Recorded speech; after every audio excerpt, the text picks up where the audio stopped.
موزم جتوئی صاحب کو اٹھایا گیا اور ہمارے ایک اور ایم این اے امیر سلطان صاحب کو اٹھایا گیا اور ایک فیاض صاحب ہیں، ان کے ساتھ تو بہت زیادتی ہوئی، ان کے برخوردار 15-16 سال کے شاید ہیں، ان کو اٹھا کے کسی نے ان پہ حکومتی لوگوں نے تشدد کیا اور ان کی چیخیں جو ہے اکارڈنگ ٹو فیاض صاحب ان کو سنائی گئی کہ آپ اپنی وفاداری مطلب ہے آپ نہ جمع کریں تحریک انصاف کے ساتھ اپنی ایفیڈیوٹ، یہ ساری چیزیں میرے خیال میں چیف جسٹس صاحب کو اور آنریبل سپریم کورٹ کو اس کا نوٹس لینا چاہیے. میں سمجھتا ہوں نواز شریف صاحب یا شہباز صاحب وزیر اعظم ہیں، ان کو اس کا یا تو پھر ان کے حکم سے ہو رہا ہے، اگر ان کے حکم سے نہیں ہو رہا اور ان کو پتہ نہیں ہے تو پھر ان کو اپنا عہدہ چھوڑ دینا چاہیے، یا اگر وہ روک نہیں سکتے پھر بھی چھوڑ دینا چاہیے. آپ کے نیچے آپ کے اپنے سیٹنگ یعنی کہ کسی کارکن کی بات نہیں ہو رہی، کسی ان نون شخص کی بات نہیں ہو رہی، سیٹنگ ایم این ای کی بات ہو رہی ہے. یہ ابھی پرسوں اجلاس بلایا ہے، اس میں چیزیں ہم قومی اسمبلی کے فلور پہ اٹھائیں گے. اور میں ایک اور چیز، these things are not going away، اس ایک ایک چیز کا جواب دینا پڑے گا. صحیح. اچھا مجھے یہ بتائیے کہ رؤف حسن صاحب آج جسمانی ریمانڈ پر ایف آئی اے کے حوالے کر دیا گیا انہیں، اور عدالت کے اندر ایک راہل نام کے شخص کے حوالے سے، بھارتی شہری کے حوالے سے انکشاف ہوا ہے کہ ان کے ساتھ رابطے میں تھے رؤف حسن صاحب، اور شاید راہل نے انہیں کوئی ٹکٹ بھی بھیجا تھا جس کا انہوں نے اعتراف بھی کیا ہے. تو یہ کیا معاملہ ہے علی بھائی، اور کون ہے یہ شخص؟ چیک کریں کوئی ایکٹر راہل رائے نہ ہو. دیکھیں یہ کیا مذاق ہے، ایک شخص کو آپ نے پکڑ لیا اور اس کو آپ دہشت گرد بھی بنا رہے ہیں، ملک دشمن بھی بنا رہے ہیں. یہ ڈرامے ہم نے ماضی میں بھی دیکھے. اسی طرح پریس ٹاک ہوتی تھی ایک جماعت کے بارے میں، اس شخص کا بھی نام نہیں لیتا، اس جماعت کا بھی نام نہیں لیتا. ہمارے دور میں ہوئی، ادارے کی طرف سے ہوئی، آج وہ لوگ کھلے پھر رہے ہیں. آپ مجھے بتائیے نا یہ کیا طریقہ ہے، یعنی کہ ایک شخص آپ کو پسند نہیں ہے تو وہ دہشت گرد بھی بن گیا، وہ غدار بھی بن گیا. یہ آدمی یہاں 70-72 سال سے پاکستان کی خدمت کر رہا ہے، تب تو غدار نہیں تھا.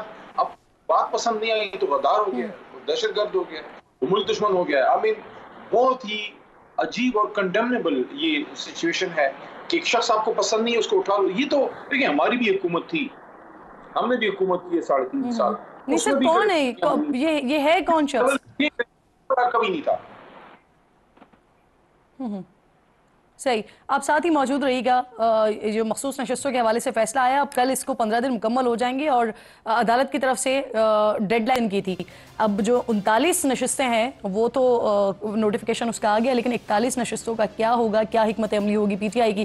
علی محمد خان صاحب سے اس بات کا جواب لیں گے. ایک چھوٹا سا بریک لیجئے، بریک کے بعد واپس آتے ہیں.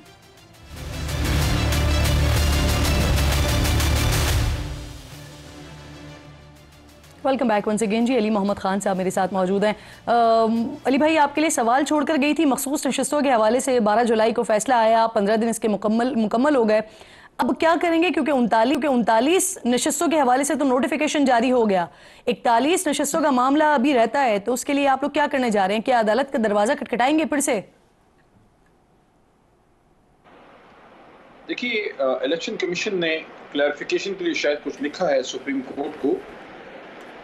تو جس جماعت کو انہوں نے 39 لوگوں کی نوٹیفیکیشن نکال کے دی ہے، تو اب اگر وہ کہہ رہے ہیں کہ کوئی الیکشن کا ایشو ہے 41 سیٹوں کے لیے، تو کیا وہ 39 کے لیے نہیں تھا؟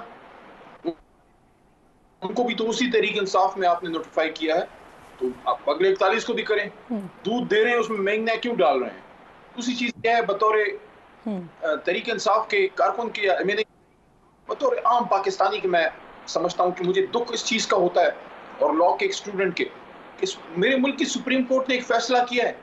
ایک دوسرا آئینی ادارہ ہے جو پابند ہے آئین کے مطابق، آرٹیکل 190 پابند کرتا ہے کہ آپ نے سپریم کورٹ کے فیصلے کے ایڈ میں آنا ہے. سپریم کورٹ نے فیصلہ کر دیا ہے 15 دن میں فیصلہ کرو، آپ اس میں ادھر ادھر کی ہاں کریں. یہ تو آپ 15 دن ختم ہو گئے نا، 16واں دن ہے آج. اب آپ کیا کرنے جا رہے ہیں؟ آپ کی اسٹریٹجی کیا ہے؟ آپ عدالت جائیں گے؟ دیکھیں سپریم کورٹ تو اپنا فیصلہ امپلیمنٹ کر دے گی، اس کو کرنا چاہیے، اپنی اتھارٹی اس کو اسٹیبلش کرنا آتی ہے، اور پیچھے اس کے آئین پاکستان ہے. اس بار فرق یہ ہے کہ اس بار تحریک انصاف پارلیمنٹ میں موجود ہے، صوبے میں موجود ہے، پنجاب میں موجود ہے، سینٹ میں موجود ہے. وی ول میک شور کہ نہ صرف یہ فیصلہ امپلیمنٹ ہو، ہم فلی فورس کریں گے، کھڑے ہوں گے اس فیصلے کے پیچھے. بلکہ ایک اور چیز ہے، میں ان سب کو کہنا چاہ رہا ہوں، ادھر ہی ہیں، ہم کہیں نہیں جا رہے. جو لوگ سپریم کورٹ کے فیصلوں کے خلاف جا رہے ہیں، الیکشن کو ان کے خدمت اقدس میں بڑے احترام کے ساتھ عرض یعنی کروں، آپ ایسا نہ آپ کیجئے. دیکھیے آپ دیکھ رہے ہیں، آپ تیل اور دیکھیے تیل کی دھار دیکھنا چاہتے ہیں، بیسیکلی آپ عدالت نہیں جا رہے اس معاملے پر، یہ کہہ رہے ہیں علی بھائی آپ؟ نہیں، دیکھیے سپریم کورٹ کا اپنا کام ہے، وہ امپلیمنٹ کرے گا. اگر نہیں ہوگا ہم پھر جائیں گے جی سپریم ٹھیک، کورٹ میں. میں یہ یعنی کہہ رہا آپ نہیں جا رہے ہوں بالکل آج کی یہ حکومت جو ٹھیک. یہ جو لوگ آئین کی خلاف ورزی کر رہے ہیں، سپریم کورٹ کے فیصلے کے خلاف جا رہے ہیں، یہ کل کو کسی اور کی حکومت ہوگی، وہ امپلیمنٹ کرائیں گے. پوچھیں گے، پیچھے جائیں گے ان لوگوں کے جنہوں نے صحیح، سپریم کورٹ کے فیصلوں کی خلاف ورزی کی ہے. میں تو یہ کہتا ہوں چلیں آج کا نہیں بالکل ٹھیک. اب تو مجھے عطا بتائیے، پردیار چیف جسٹس کے کورٹ کی خلاف بالکل ٹھیک، آپ کا پوائنٹ آ گیا ہے اس ورزی پر. جائے گا. مجھے ذرا یہ بھی بتا دیجئے، بھوک ہڑتالی کیمپ کا اعلان آپ لوگوں کی طرف سے کیا گیا تھا، پھر وہ 3 دن اس طرح کا منظر دیکھا بھی کہ وہ تقریباً کوئی 3 بجے سے 7 بجے تک بیٹھنا تھا، پھر کیا ہوا؟ وہ اچانک سے کیمپ ختم ہو گیا؟ پرسوں پروٹیسٹ ہم لوگ تو کے پی کے آگے جہاں ہمارے اپنے حلقے ہیں، ہم نے وہاں اپنے جلسے کیے ہیں، جہاں میں نہیں ہو سکا. تو اب دوبارہ اگر یہ ٹوکن پروٹیسٹ کرنا ہے اس کا ہنگر سٹرائک کا، تو اس پہ پارٹی کل فیصلہ کرے گی، میٹنگ ہوگی. میرا نہیں خیال کہ اس کو کنٹینیو کیا جائے گا، کیونکہ اگر پراپر ہنگر سٹرائک کرنی ہے تو پھر شاید پورے ملک میں اس کو کرنا پڑے اور پھیلانا پڑے. میرا تو یہ ہوگا کہ اگر آپ نے کنٹینیو کرنا ہے پھر پورے ملک میں کریں، گلی گلی، نکڑ نکڑ، گاؤں گاؤں آپ پروٹیسٹ پھر لانچ کریں، بیٹھیں وہاں، تاکہ اس کا ایک امپیکٹ کریٹ ہو. یہ ٹوکن اچھا علی مقصد بھائی، صرف لیکن اپنا یہ جو ووٹ کیا پیش کرنا 4 تھا جو گھنٹے بڑے کا یہ جو علامتی کہہ لیجئے آپ کی نظر میں یہ صحیح تھا؟ یہ کوئی امپیکٹ والی چیز آپ لوگوں نے کی؟ کیونکہ 4 گھنٹے کے 8 گھنٹے میں تو پیاز بھی نہیں لگتی نا. تو یہ 4 گھنٹے کی علامتی طور پر بھوک ہڑتال جو ہو رہی تھی، وہ آپ کی نظر میں کیا تھا؟ ٹوکن سٹرائک تھی. ٹوکن آپ اس کو سٹرائک یا ہنگر سٹرائک واٹ ایور آپ اس کو کہیں، ٹوکن سٹرائک تھی. اگر فل فلیج جائیں گے وہ تو پھر ظاہر ہے کم از کم پورا دن تو پھر ہوتی ہے، میں پھر ہوگی. اس کا اگر فیصلہ ہوگا پھر اس کے پریکٹس کر ایفیکٹس رہے آپ تھے. کو پورے ملک میں نظر آئیں گے. جی صحیح. اچھا مجھے اب یہ بتائیے، جماعت اسلامی کا دھرنا ہو رہا ہے مری روڈ پر، اور یہ تیسرا دن تھا آج ان کا. آپ سے پہلے حافظ صاحب سے میں بات بھی کر رہی تھی، ان سے بھی میں نے پوچھا تھا آپ کے حوالے سے، کیونکہ آج اسد قیصر صاحب بھی کہہ رہے ہیں کہ آپ لوگ احتجاج اور دھرنے کے حوالے سے آپ لوگ بھی اپنی حکمت عملی پلان کریں گے کل. تو اگر جماعت اسلامی کی طرف سے دعوت آتی ہے تو کیا کوئی پاسبلٹی ہے کہ پی ٹی آئی ان کے ساتھ اسٹیج شیئر کرے، یا پی ٹی آئی ان کے دھرنے میں جائے؟ کیونکہ اسد قیصر صاحب آج ان کے مطالبات کی حمایت بھی تو کر رہے ہیں. پاسبلٹی کیوں نہیں ہو سکتی؟